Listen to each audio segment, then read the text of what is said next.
কেমন হবে যদি একটি দিনই আপনার জীবনে ফিরে আসে বারবার?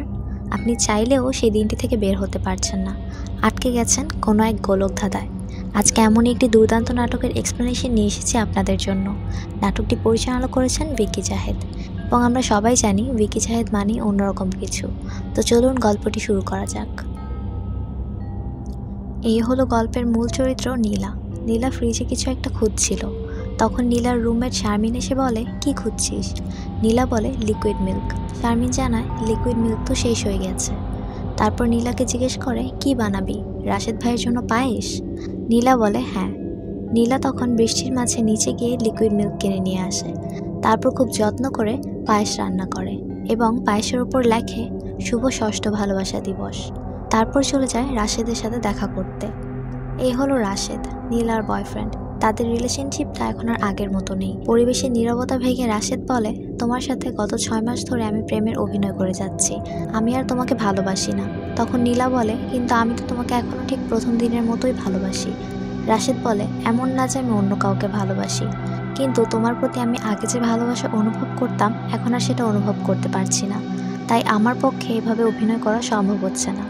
এটা শুনে নীলা বলে, তাহলে কি আমাদের আর কখনো দেখা হবে না? রাশেদ বলে, সব কিছু থেকে মুভ অন করার জন্য আমাদের আর দেখা না করাই ভালো। এই বলে উঠে চলে যায়। নীলা একদম একা হয়ে পড়ে। বাসায় আসার পর নীলা যখন এই ব্যাপারগুলো নিয়ে ভাবছিল, এমন সময় নীলার মা নীলাকে কল করে। তখন তার মায়ের সাথে রাশেদের ছেড়ে যাওয়ার কথাটা শেয়ার করে। তারপর নীলা যখন বিছানায় শুয়েছিল, এমন সময় তার ফোনে একটা রিমাইন্ডার বেজে ওঠে। বড় খালার জন্মদিন। আগামীকাল রাশেদের বড় খালার জন্মদিন।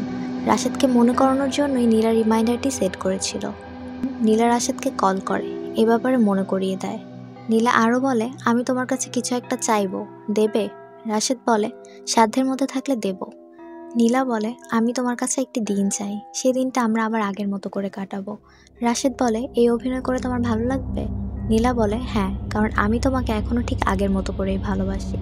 রাশেদ বলে, ঠিক আছে, আমি তারিখটা তোমাকে জানিয়ে দেব। নীলা তখন আপন মনে বসে বসে ভাবতে থাকে, এই দিনটি যদি কখনো শেষ না হতো, আমি যদি অনন্তকাল এই দিনটিতে থেকে যেতে পারতাম। তারপর আসে সেদিন, 11ই নভেম্বর বিকেল 5টা 10। নীলা আসে রাশেদের সাথে শেষবার মতো দেখা করতে। সামনে তাকিয়ে রাশেদকে দেখতে পায়। রাশেদ তার ঘড়ির দিকে তাকিয়ে দেখে ঘড়িটা চলছে না, ব্যাটারি নষ্ট হয়ে গিয়েছে। রাশেদ নীলাকে জিজ্ঞেস করে, কোথায় যাবে? এমন সময় রাস্তায় দেখতে পায় একটা লোককে আরেকজন লোক সাইকেল দিয়ে ধাক্কা দিয়ে ফেলেছে, তাই একজন আরেকজনের সাথে এই ব্যাপার নিয়ে ঝগড়া করছিল। তারপর রাশেদ নীলাকে আবার জিজ্ঞেস করে, কোথায় যাবে? তারপর সিন শিফট হয়। নীলা আর রাশেদকে এমন একটি জায়গায় দেখানো হয় যেখানে তাদের আগের বেশ কিছু স্মৃতি জড়িয়ে আছে। রাশেদ তখন নীলার কাছ থেকে দূরে সরে যেতেই নীলার চোখ খোলে। সে দেখে সে আবার ঠিক আগের জায়গাটিতে দাঁড়িয়ে আছে। ফোন বের করে দেখে ঘড়িতে বাজে 5টা 10। নীলা ভেবে নেয় সে হয়তো সব কিছু কল্পনা করছিল। তারপর সামনে তাকিয়ে দেখে রাশেদ দাঁড়িয়ে আছে ঠিক আগের মতো করেই। রাশেদ আগের বারের মতো করেই ঘড়িটা দেখে, ঘড়িটা নষ্ট হয়ে গিয়েছে এবং আগের দুজন লোকই ঝগড়া করছিল সাইকেল গায়ে লাগিয়ে দেওয়া নিয়ে। এরপর দেখে তাদের পাশ দিয়ে একটি পরিবহন যাচ্ছিল। নীলা তখন রাশেদকে জিজ্ঞেস করে, কি কিছু মনে পড়লো? তখন সিন চলে যায় ফ্ল্যাশব্যাকে। দেখানো হয় কিভাবে রাশেদ নীলাকে প্রপোজ করেছিল, তারপর নীলার জন্মদিনে কিভাবে নীলাকে সারপ্রাইজ দিয়েছিল। যখন রাশেদ একটা ম্যাচ বের করে মোমবাতি জ্বালিয়ে দেয়, তখন নীলা বলে, তোমার কাছে ম্যাচ কোথা থেকে এলো? তখন বোঝা যায় রাশেদ হয়তো মাঝে মধ্যে সিগারেট খেত। তারপর সিন চলে আসে বর্তমানে। তারা দুজন একটি রেস্টুরেন্টে বসেছে। নীলা সিগারেটের প্যাকেট দেখে বলে, সিগারেট খাওয়া ছেড়ে দিতে। রাশেদ তখন বলে, তাদের সম্পর্কটা যখন সুন্দর ছিল তখন বললে হয়তো ছেড়ে দিত, কিন্তু এখন সে আর পারবে না।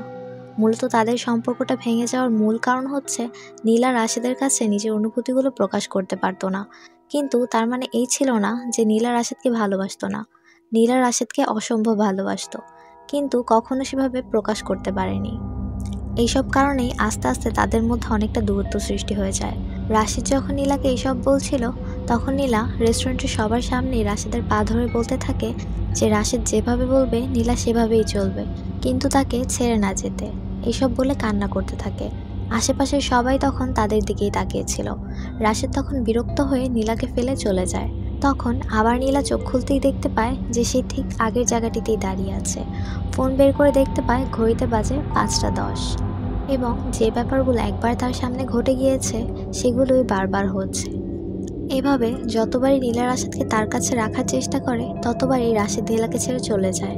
আর যখনই রাশেদ নীলাকে ছেড়ে চলে যাচ্ছে 11ই নভেম্বর তারিখটা যেন আবার নতুন করে শুরু হচ্ছে। তাই এবার নীলা ঠিক করে তাকে যেভাবেই হোক রাশেদকে আটকাতে হবে। এবার নীলা বলে, চলো আমি তোমাকে একটি জায়গায় নিয়ে যাই। এই বলে নীলা রাশেদকে নিয়ে একটি ব্রিজের ওপর আসে। সেখানে তখন কেউ ছিল না। তখন নীলা রাশেদকে বলে, জানো এই 11ই নভেম্বর তারিখটায় এই নিয়ে আমি তোমার সাথে 97 বার দেখা করছি। প্রতিবারই আমি তোমাকে নানাভাবে আমার কাছে রাখার চেষ্টা করেছি, কিন্তু তুমি প্রতিবারই আমাকে ছেড়ে চলে গিয়েছো। এবার আমি আর সেটা হতে দেব না। এই বলে সে একটি ছুরি বের করে। তারপর রাশেদকে বলতে থাকে, তুমি বলো তুমি আমার সাথে থাকবে, না হলে আমি এখনই হাত কেটে সুইসাইড করব। তখন রাশেদ ছুরিটা নীলার হাত থেকে নেওয়ার জন্য জোরাজুরি করতে থাকে। জোরাজুরি এক পর্যায়ে ছুরিটা গিয়ে লাগে রাশেদের বুকে। তারপর রাশেদ সেখানেই মারা যায়। এভাবে এবারও রাশেদ নীলাকে ছেড়ে চলে গিয়েছিল। তাই 11ই নভেম্বর দিনটি আবার শুরু হয় নতুন করে। নীলা চোখ খুলে রাশেদকে নিজের চোখের সামনে দেখে কিছুটা স্বস্তি অনুভব করে। এরপর সে বুঝতে পারে যে ভালোবাসার মানুষকে কখনোই জোর করে আটকে রাখা যায় না। এতে করে দুজনেরই কষ্ট হয়। সৃষ্টিকর্তা যেন নীলাকে একটি অভিশাপ দিয়েছে, যেন সে নিজের ভুল বুঝতে পারে। এবার নীলা বলে, আমি জানি কিভাবে 11ই নভেম্বরের অভিশাপ ভাঙবে। এরপর রাশেদ যখন নীলাকে জিজ্ঞেস করছিল কোথায় যাবে, তখন নীলা বলে, কোথাও যাব না, আমি শুধু তোমার সাথে 5টা মিনিট কথা বলতে চাই। সে না হয় এবার থেকে রাশেদকে দূর থেকেই ভালোবাসবে। তারপর শেষবারের মতো রাশেদকে জড়িয়ে ধরে। তারপর রাশেদ চলে যায়। নীলা এবার ফোন বের করে দেখে ঘড়িতে 5টা 15 বাজে, অর্থাৎ সে এই অভিশাপ থেকে মুক্ত হতে পেরেছে।